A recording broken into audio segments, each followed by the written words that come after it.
Good evening, and welcome to Sleep Sanctuary, where calmness and imagination meet to guide you into a restful sleep.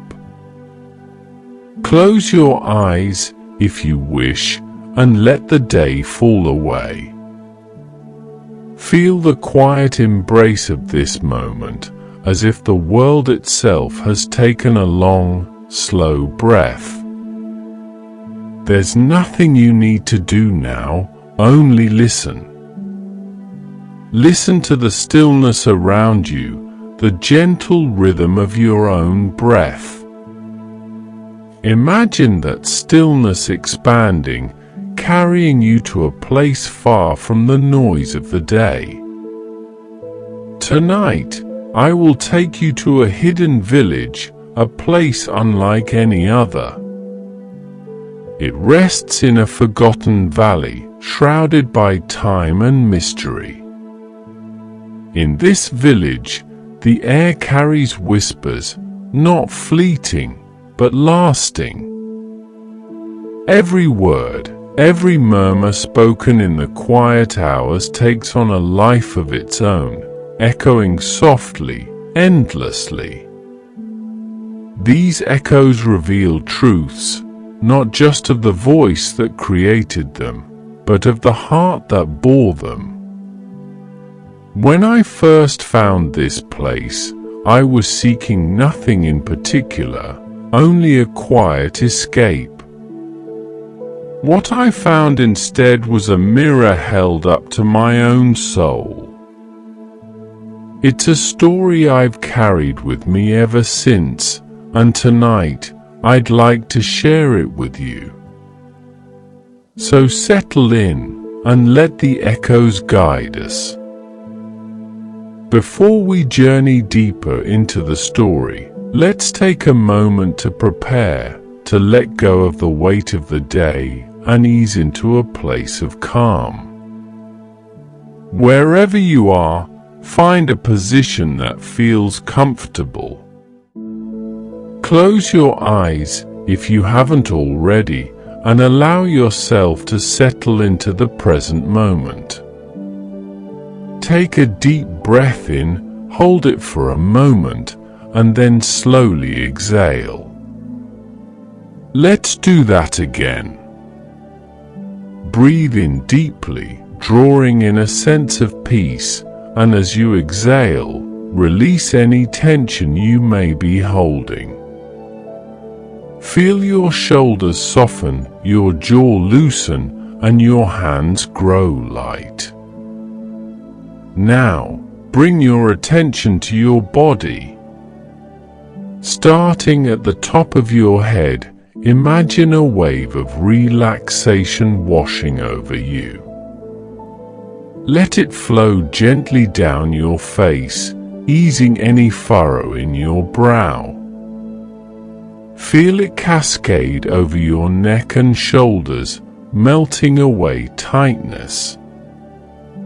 It continues down your arms, your chest, and your back, softening every muscle. With each breath, feel yourself sinking further into comfort as the wave moves through your legs and finally to your feet. Picture yourself standing on a quiet path surrounded by tall, whispering trees. Their branches sway softly in the breeze, and the air is cool and inviting. You notice how serene the world feels here, and no rush, no noise, just the gentle sound of nature. Stay here for a moment, breathing slowly, letting this tranquility seep into your soul. When you're ready, imagine the path gently leading you forward. Ahead, the trees part to reveal the edge of a quiet, hidden village. It waits patiently, inviting you to step closer, to discover its secrets. Hold on to this calm as we begin our journey. Let the echoes of the story draw you in. The path wound gently through the valley, its edges softened by moss and wildflowers. The deeper I walked, the quieter the world became. It was as though the earth itself had hushed, waiting for something to be revealed. The air grew cooler, carrying a faint scent of rain and wood smoke. Then I saw it, the village. It appeared almost suddenly, nestled between the hills, its rooftops peeking through a shroud of mist. Lanterns glowed softly along the cobblestone streets, their light flickering like fireflies in the dimness. There was no sound of bustling activity, no clatter of everyday life. Instead, there was an uncanny quiet, broken only by the occasional murmur, a whisper that seemed to hang in the air, lingering far longer than it should. I stepped into the village cautiously, my footsteps barely audible on the stones beneath me. The houses were simple but sturdy, their windows framed by ivy and their doors painted in muted colors. Despite the quiet, it didn't feel abandoned. A gentle hum of life was present, though subdued, like a song played in a distant room. As I walked further in, I began to notice something strange. The whispers I had heard earlier weren't random. They repeated, softly but distinctly, as though spoken by unseen voices. They drifted around me like threads of sound, too faint to fully grasp but persistent enough to draw my attention. I paused in the middle of the square, where a stone fountain stood, its water trickling softly. The echoes here were stronger, and as I listened, I realized they were words, not just sounds, but fragments of desires, regrets, and fleeting thoughts. One voice murmured, "If only I had spoken the truth." Another whispered, "I wish I could hold them one more time." The words lingered in the air, circling like leaves caught in a gentle wind. A figure emerged from a nearby doorway, an elderly woman wrapped in a woolen shawl. She smiled at me, her expression kind but knowing. "You're new," she said, her voice barely above a whisper. "Welcome to the village of echoes." I hesitated, unsure how to respond. She gestured for me to sit on the edge of the fountain. "You've already heard them, haven't you?" "The echoes," she continued. "They're our truths, spoken aloud and never forgotten. In this village, every whisper lingers, carrying the weight of what we often leave unsaid." I looked around, suddenly aware of the magnitude of this place. Every corner of the village held these whispers, these echoes of lives lived, choices made, and dreams left unfulfilled. It was unsettling, yet strangely beautiful, a reminder that even the quietest voice leaves a mark.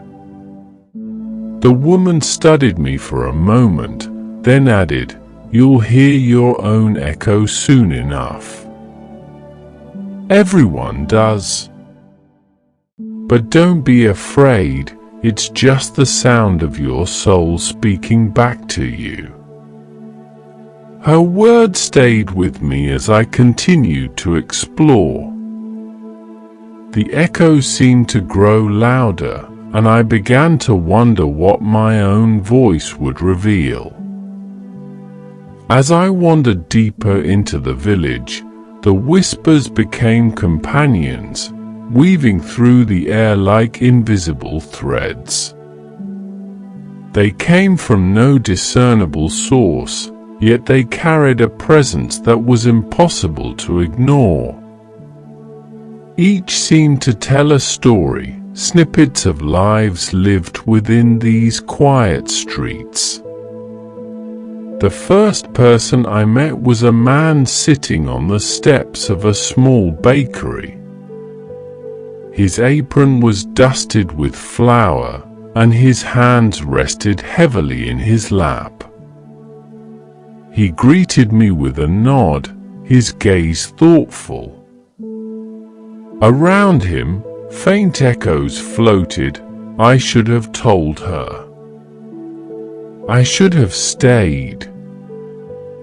I couldn't help but ask, "What are they?" "These echoes? They're the truths we speak without realizing," he said with a faint smile. Regrets, wishes, hopes, they linger here, always reminding us of what we've carried in our hearts. He didn't seem burdened by the whispers. If anything, he looked at peace. Sometimes they help us find what we've lost, he added, almost to himself. I moved on, passing a small marketplace. The stalls were lined with simple goods, hand-woven baskets, jars of honey, bundles of dried herbs, but it wasn't the wares that drew my attention. It was the people. A young woman stood by a stall, holding a bundle of flowers. Her echo was faint but persistent. "I'll find the courage tomorrow. I'll tell him." She didn't flinch at the sound, as though it had become part of her daily rhythm.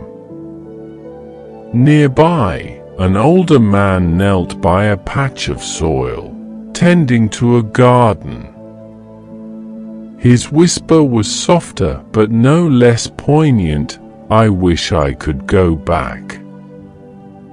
Yet there was no bitterness in his expression, only a quiet acceptance. Each person I encountered seemed to have a unique relationship with their echoes. For some, they were a comfort, a reminder of dreams they still hope to fulfill. For others, they were a gentle nudge, urging them toward closure or growth. An artist sat in a shaded corner, sketching on a canvas. Around her, the echoes murmured, "This is where I feel alive. This is where I belong." She smiled as I passed, her eyes alight with contentment. Not all the echoes were somber, I realized. Some carried joy, triumph, or a quiet satisfaction. One child ran past me, chasing a wooden toy cart, their laughter blending with a happy echo, "I love it here." As I continued exploring, I noticed how the villagers lived in harmony with the echoes. They weren't haunted by them, but guided, as if these whispers were a second heartbeat, an audible soul. But as I listened, I began to wonder, What would my echo say? Would it speak of longing or regret? Would it reveal something I hadn't even admitted to myself? The thought sent a ripple of unease through me. This village, I realized, wasn't just a place where whispers lingered. It was a mirror reflecting the deepest truths of those who dared to listen. And soon I knew it would hold up that mirror to me. The day passed quietly, though the echoes never stopped. They drifted around me like a gentle breeze, carrying pieces of lives I didn't know yet somehow understood. As evening fell and the first stars appeared, I felt an unshakable pull toward the center of the village, the fountain where I had first arrived. The square was nearly empty, save for the faint sound of water trickling and the ever-present whispers. I sat on the fountain's edge, the cool stone grounding me. For the first time, I wondered if I was ready to hear what the village might reveal about me.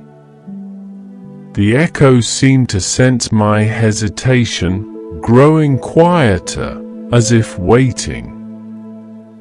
Then, without warning, it began. At first, the sound was faint, like a distant murmur barely audible over the fountain's flow. But slowly, it grew clearer, until I couldn't mistake the words, "Why did you stop dreaming?" The whisper lingered in the air, circling around me like a question I had been avoiding for years. I froze, my heart pounding as if the words had struck a hidden nerve. "Why did you stop dreaming?" The echo repeated, as though it wouldn't let me escape. I sat there, rooted to the spot, as memories began to surface, fragments of a life I had once imagined but never pursued. I saw younger versions of myself, filled with hope and ambition, daring to believe in possibilities that now felt impossibly far away. Dreams of travel, of creating, of living a life unbound by fear or expectation. And yet, somewhere along the way, I had let them go. I told myself it was practicality, responsibility, reality. But hearing the words now, I realized those were only excuses.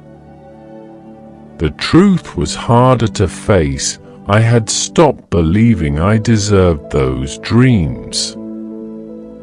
The echo returned, softer now but no less insistent, "You still can." Tears welled in my eyes, unbidden but impossible to hold back.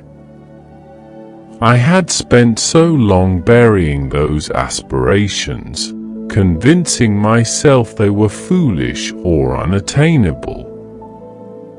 But this whisper, this reflection of my soul, was unearthing them, pulling them into the light.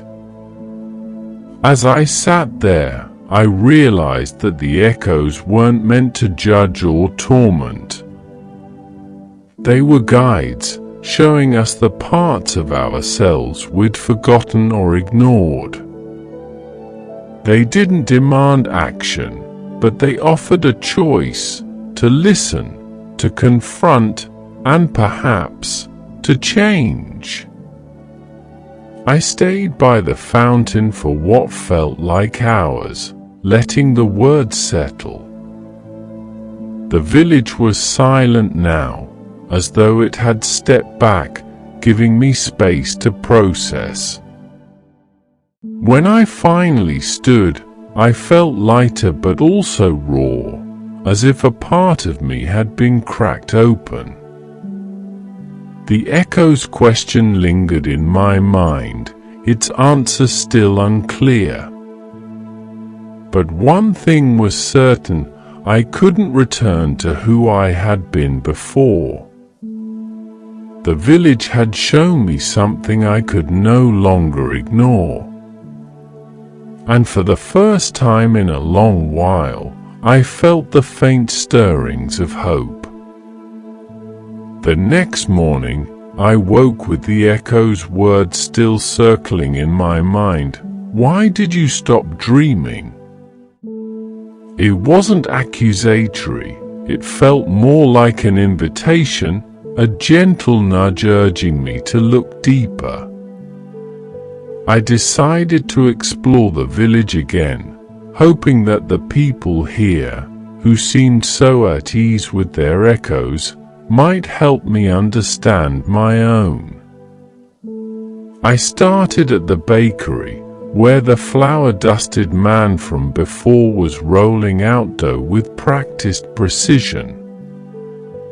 The echoes around him were faint, speaking of regret but also resolution. I stayed because it mattered.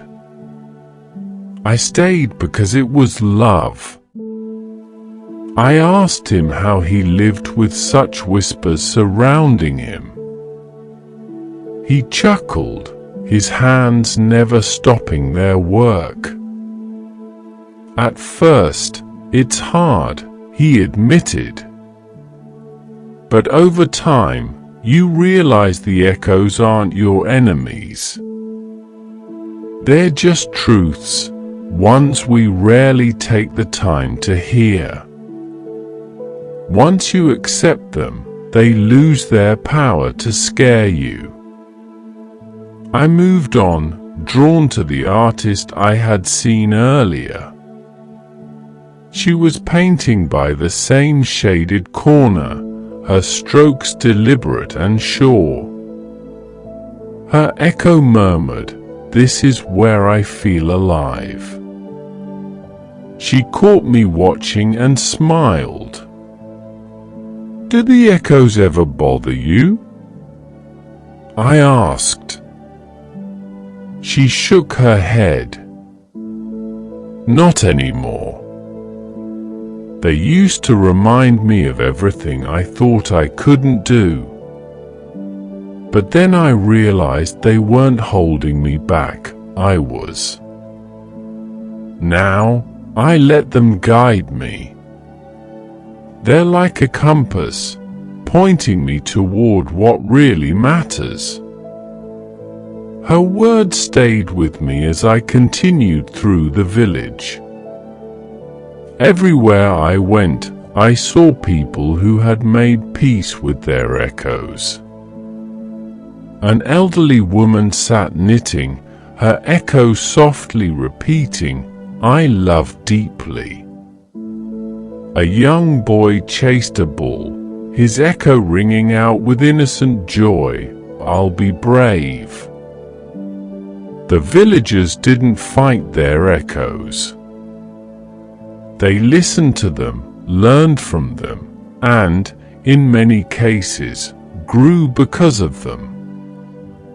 It struck me that their contentment wasn't about avoiding pain or regret, it was about embracing it, using it as a tool to move forward. For the first time, I wondered if I could do the same. My echo's question had unsettled me because it forced me to confront something I'd ignored for years, the dreams I had abandoned. But perhaps that was the point. The echoes weren't here to punish, they were here to remind. I returned to the fountain that evening, sitting where I had first heard my own echo. The village was quiet, the air thick with the weight of unspoken truths. This time, when my echo spoke, asterisk you still can, asterisk I didn't flinch. I listened. The words weren't a command, they were a possibility. The dreams I had left behind weren't gone, they were waiting, patiently, for me to acknowledge them. In that moment, I felt a shift. I realized that happiness wasn't something distant or unattainable. It was something I could choose, if only I allowed myself to believe it was possible. The following morning, the village felt different. The whispers, once haunting and mysterious, now carried a gentler tone, as though they were offering guidance rather than revelation. I had spent days listening to the echoes of others, learning how they lived alongside their truths. Now, it was time to confront my own. I returned to the fountain, the place where my echo had first spoken. This time, I sat with purpose, ready to face the question I had been avoiding for so long. Why did you stop dreaming? I closed my eyes and let the echo wash over me, breathing deeply as memories and feelings surfaced. There were no grand revelations, only quiet realizations. I saw the moments when I had chosen safety over passion, when fear of failure had silenced my ambitions, and when the expectations of others had drowned out my own desires. But for every moment of regret, there was also resilience. I saw how I had survived, how I had adapted, and how I had found joy in small, unexpected places. The dreams I had abandoned weren't lost, they had simply been waiting for me to reclaim them. The echo shifted, growing softer, you still can. Those words weren't a judgment, they were an invitation. And for the first time, I believed them. I stood and began walking through the village one last time, letting the echoes guide me. I found myself at the edge of the marketplace, where the artist was finishing a new painting. It was a landscape, vibrant and alive, and I realized it reminded me of my own forgotten dreams. "What do you think?" she asked, noticing my gaze. "It's beautiful," I said. And then, surprising myself, I added, "I think I used to dream of creating something like that." "Then you should," she replied simply, as though it were the easiest thing in the world. Her words stayed with me as I made my way to the village's edge. Each step felt lighter, as though I was leaving behind the weight of years of self-doubt and hesitation. The echoes followed me, but they no longer felt intrusive. They were a part of me, and I welcomed their presence. As I stood at the path that would lead me back to the outside world, I turned to look at the village one last time. The lanterns glowed softly in the twilight, and the whispers seemed to hum with quiet encouragement. I knew I couldn't stay here forever. The village wasn't a place to live, but a place to learn. It had shown me what I needed to see, given me the courage to listen to my own soul, and now it was time to move forward. With a deep breath, I stepped onto the path, carrying the echoes with me, and not as burdens, but as reminders of who I was and who I could still become. For the first time in years, I felt free. The path that led me away from the village of echoes felt different from the one that had brought me there. The air seemed lighter, the trees more welcoming, and the sky stretched endlessly above me, painted in hues of dusk. Yet, as I walked, the echoes of the village lingered, not haunting, but reassuring, like a soft melody I carried within me. I hadn't realized how heavy I had been when I first arrived. The weight of unspoken dreams and buried regrets had been like stones in my pocket, dragging me down without my notice. Now, though, those stones had been lifted. The echoes had revealed them, not to judge, but to remind me that the path forward was always mine to choose. The trail curved gently through the forest, and with each step, my mind wandered back to the village, the people I'd met, and the stories I'd heard. The baker's quiet resolve, the artist's joyful purpose, the child's fearless hope. Each of them had found their peace, not by escaping their echoes, but by embracing them, letting them guide their choices. I thought of my own echo, the words that had unsettled me at first. Why did you stop dreaming? Now, they no longer felt like a rebuke, but a question full of possibility. The follow-up, you still can, was a truth I could no longer ignore.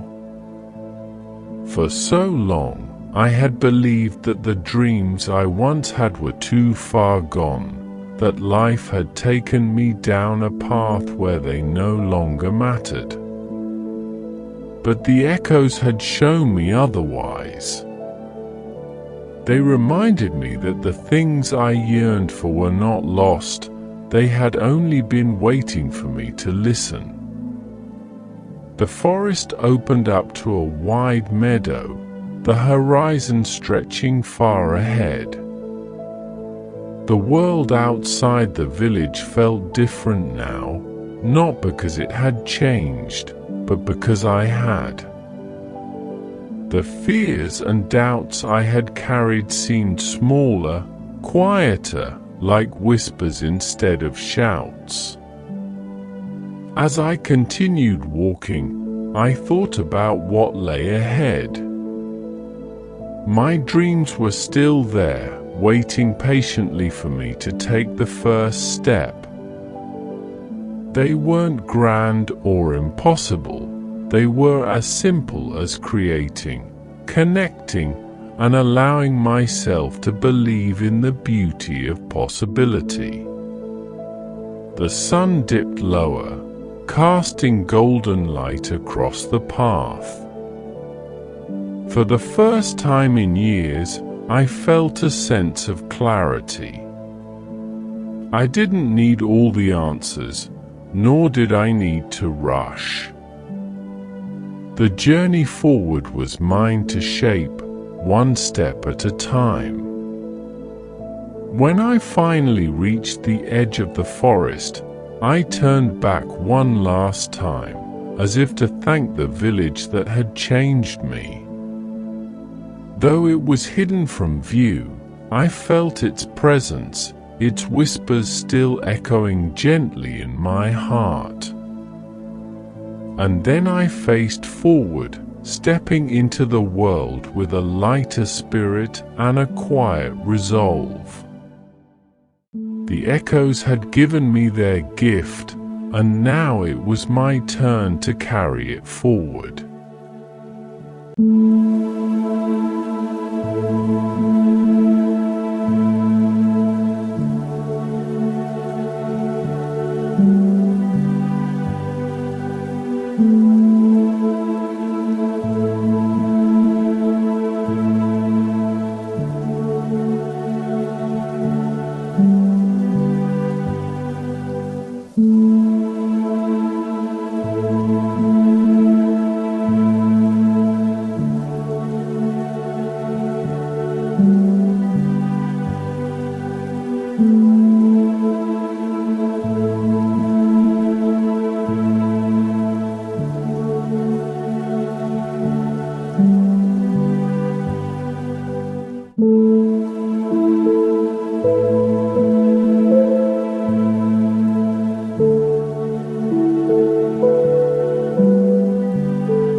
you.